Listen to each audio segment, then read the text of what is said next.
Hello everyone, how are you all? Hope you all are fine. I am Tejaswini here. So जैसा आपने thumbnail में देखा ही होगा कि आज की जो वीडियो है वो किस टॉपिक पर होने वाली है।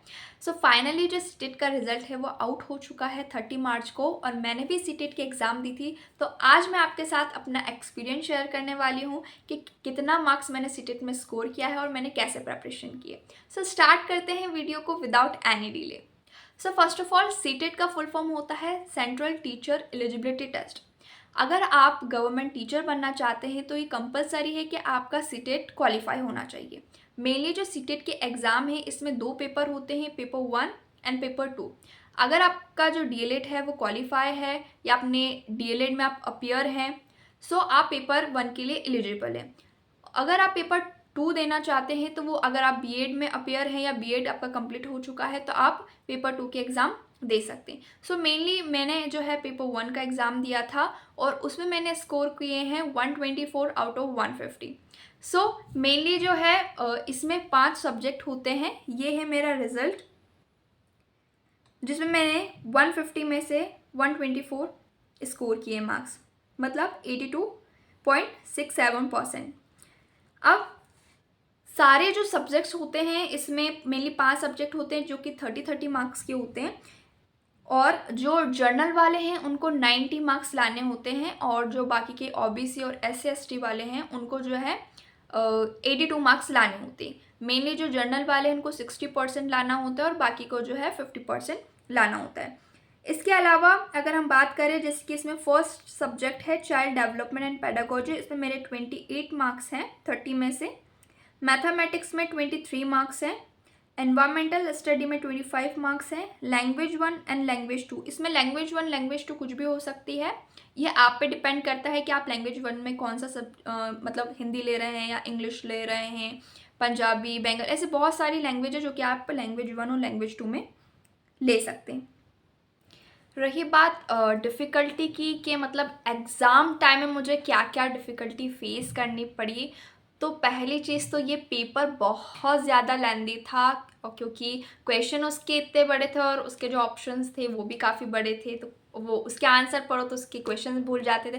तो एक तो वो चीज़ के पेपर काफ़ी लेंदी था। दूसरी चीज़ ये टाइम मैनेजमेंट का काफ़ी सभी को यही था जो भी एग्ज़ाम दे के आया है कि टाइम उनको कम पड़ गया, क्योंकि पेपर लेंदी होता है तो पूरा अच्छे से पेपर पढ़ नहीं पाते हैं। और जो लैंग्वेज 2 था वो हमारा मतलब मेरा लास्ट पोर्शन था, सभी का लास्ट पोर्शन था, लेकिन जिसको जो याद है वो पहले वो अटेम्प्ट कर सकता था। तो मैंने तो सीक्वेंस वाइज ही किया था, CDP देन जो भी था, और लास्ट हमारा लैंग्वेज 2 था।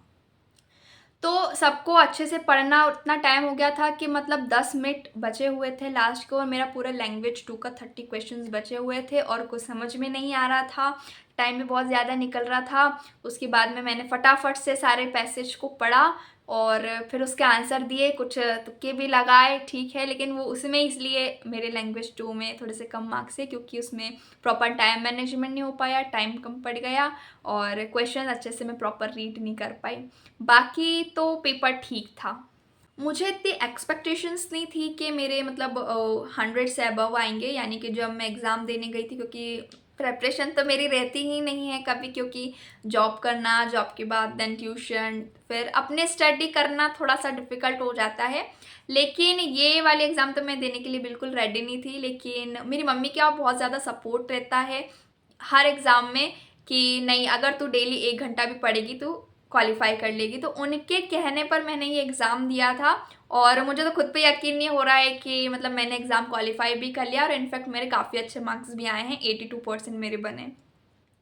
मतलब मैंने 1 मंथ में किया था और उसमें स्कूल भी था, ट्यूशन भी था, और फिर अगर थोड़ा बहुत टाइम मुझे मिलता था कि हाँ पढ़ना है तो थोड़ा बहुत मैं पढ़ लेती थी, और कोई बैचेस वगैरह मैंने नहीं लिया था। यूट्यूब से ही मैंने अपनी स्टडी को कंटिन्यू किया था। और जैसे कि बहुत सारी प्लेलिस्ट वगैरह होती है, जैसे कि सचिन एकेडमी की है, और बहुत सारी वीडियोज़ होती है, और इसमें मतलब जो भी, अगर आप कोई सा भी पर्टिकुलर सब्जेक्ट पढ़ना चाहते हैं, यानी कि कोई मैं स्पेसिफिक एकेडमी से नहीं पढ़ती थी, यानी कि मुझे जो भी ठीक लगता था कि हाँ ये कॉन्सेप्ट ये बेटर वे में समझा रहा है तो मैं उससे समझ लेती थी।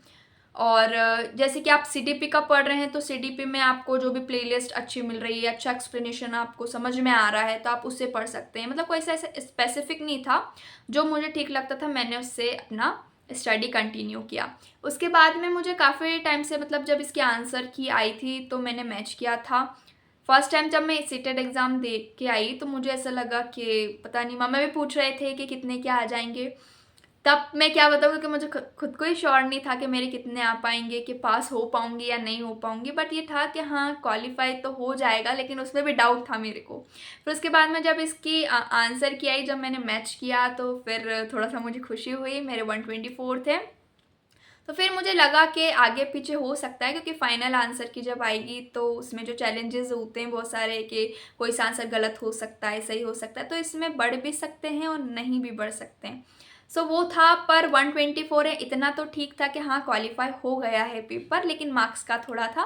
लेकिन जब 30 मार्च को रिजल्ट आया तो मैंने देखा कि 124 ही है। मतलब मैं तो बहुत ज़्यादा खुश थी, मम्मी भी खुश थे कि चलो जो एग्ज़ाम, मतलब अगर ऐसा रहता है कि मैं कोई से भी एग्ज़ाम को सीरियसली नहीं लेती हूँ, पर लेना चाहिए, पर कंडीशन पे डिपेंड करता है। क्योंकि हर एग्ज़ाम डिफ़िकल्ट होती है अपने लेवल पे, ये अपने ऊपर डिपेंड करता है कि अगर अपन चाहते हैं कि ये एग्ज़ाम क्वालिफाई हो तो वो डेफिनेटली होता है। बाकी आज के लिए इतना ही है। Thanks for watching.